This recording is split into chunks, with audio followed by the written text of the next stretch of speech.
पिता ने घर का दरवाजा बंद करके अनन्या को जहर दिया और उसे खाने के लिए कहा। हेलो दोस्तों, कहानी की इस नई सीरीज स्वागत है। आदित्य भानुपुर नगर का रहने वाला एक होनहार छात्र है। उसका सपना है कि वह एक दिन बड़ा आदमी बने और अपने परिवार का नाम रोशन करे। उसके परिवार की आर्थिक दशा काफी खराब थी। गांव के ही बाजार में उसके पिता की एक छोटी सी दुकान थी, जिससे आने वाले पैसों से आदित्य की पढ़ाई और घर के खर्चे चलते थे। इसीलिए आदित्य पढ़ाई में खूब मेहनत करता था। इसी मेहनत और लगन ने उसे एक अच्छा विद्यार्थी बना दिया था। 3 दिन बाद उसका एग्जाम था, जिसके लिए उसे झारखंड जाना था। अगले दिन उसने झारखंड के लिए बस पकड़ ली। बस में चढ़ते ही उसकी नजरें एक खूबसूरत लड़की पर पड़ी। वो लड़की अनन्या थी, जो अपने माँ का यहाँ से छुट्टियाँ मनाकर अपने घर वापस जा रही थी। एक बार दोनों की नजरें मिली। अनन्या ने आदित्य को नजरअंदाज किया और खिड़की के बाहर देखने लगी। आदित्य ने भी उसे ज्यादा तवज्जो नहीं दी और अपनी सीट पर बैठकर यात्रा का आनंद लेने लगा। कुछ घंटों की यात्रा के बाद बस अचानक रुक गई। सभी यात्री घबरा गए और ड्राइवर से पूछने लगे कि क्या हुआ। ड्राइवर ने बताया कि बस का इंजन खराब हो गया है और उसे ठीक करने में समय लगेगा। आदित्य ने अपने तजुर्बे का उपयोग करते हुए ड्राइवर की मदद की और बस को फिर से चालू करने में सफल हुआ।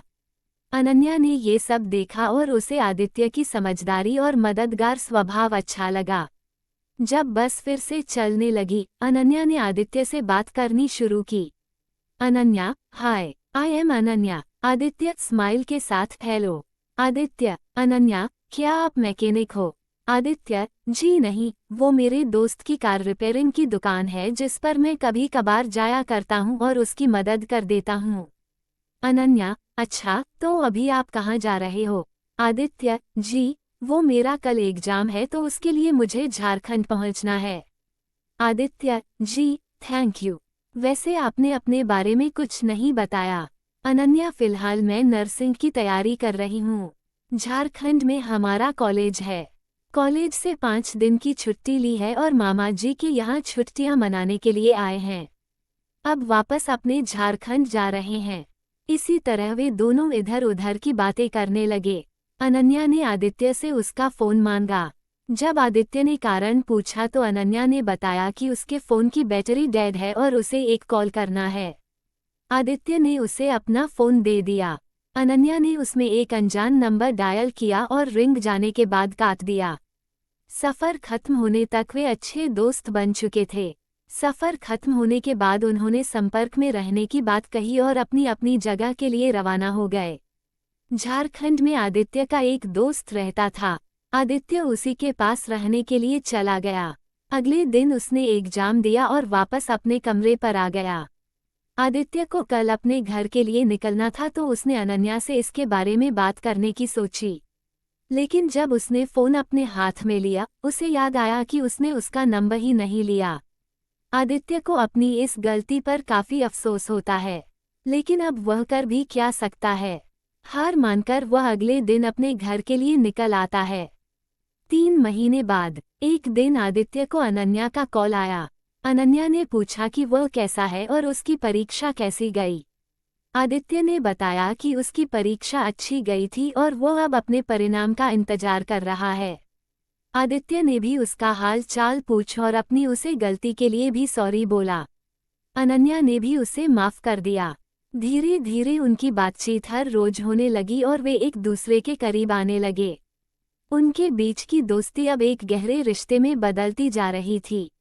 एक दिन अनन्या ने आदित्य को बताया कि उसे अपनी फ्रेंड की शादी में जाना है, इसलिए वह थोड़ा व्यस्त रहेगी। लेकिन जब वो वहां पहुंची तो उसने देखा कि आदित्य परिवार के बुजुर्गों में बैठा बातें कर रहा है, तो वह हैरान रह गई। जब आदित्य की नज़र अनन्या पर पड़ी तो अजीब सी स्माइल करने लगा। बाद में दोनों को पता चला कि जिस लड़की की शादी है वह आदित्य की बुआ की लड़की है। शादी की रस्में शुरू हो जाते हैं। शादी के दौरान आदित्य ने अनन्या से अपने प्यार का इजहार किया और उसे किस भी किया। अनन्या भी आदित्य के प्यार में पड़ गई। कुछ दिनों बाद उनका प्यार और गहरा हो गया। वे अक्सर मिलने लगे। एक दिन अनन्या के भाई को उनके रिश्ते के बारे में पता चल गया। उसने अनन्या के नंबर से आदित्य को कॉल करके बाहर बुलाया और अपने दोस्तों से उसे पिटवा दिया। जब अनन्या को इस घटना के बारे में पता चला तो वह तुरंत अस्पताल पहुंची। उसने आदित्य से माफी मांगी और अपने भाई को अपने प्यार के बारे में बताया। धीरे धीरे अनन्या के पिता को भी इस बारे में पता चला और उन्होंने अनन्या से इसके बारे में बात की। अनन्या ने अपने पिता को आदित्य के बारे में सब कुछ बताया और वो उससे प्यार करती है ऐसा कहा। अनन्या के पिता ने आदित्य से मिलवाने की बात रखी। अनन्या ने हाँ कर दी। कुछ दिनों बाद जब आदित्य स्वस्थ हो गया तो अनन्या ने अपने पिता को उससे मिलवाया। वहां जाकर अनन्या को पता चला कि आदित्य की एक अच्छी नौकरी लगी है। सब लोग बहुत खुश थे। इधर अनन्या के पिता भी इस रिश्ते के लिए मान गए। लेकिन 15 दिन पहले ही अनन्या के परिवार को पता चला कि वह गर्भवती है। ये बात अनन्या के पिता को ठीक नहीं लगी।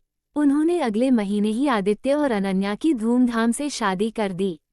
अनन्या के पिता को अंदर ही अंदर बहुत गुस्सा आया और उसने एक साजिश रची।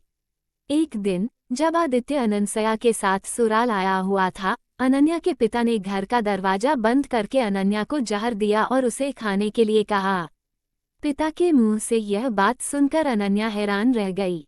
अनन्या को अब कुछ अनहोनी होने का डर सता रहा था। अनन्या ने अपने पिता को समझने का बहुत प्रयास किया।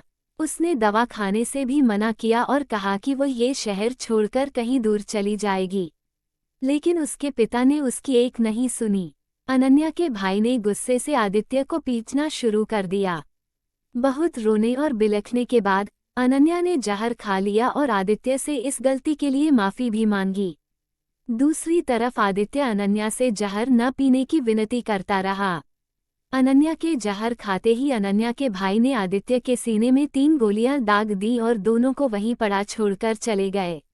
आदित्य खुद को घसीटते हुए अनन्या के पास पहुंचा और उसे अपनी गोद में लेकर उसे न मरने की कस्में देने लगा। लेकिन कुछ मिनट के बाद ही अनन्या की मौत हो गई। आदित्य भी अपनी अनन्या का सिर लिए मौत की नींद सो गया।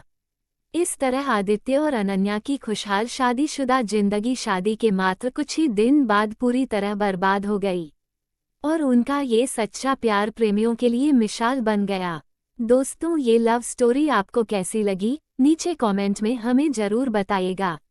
शुक्रिया।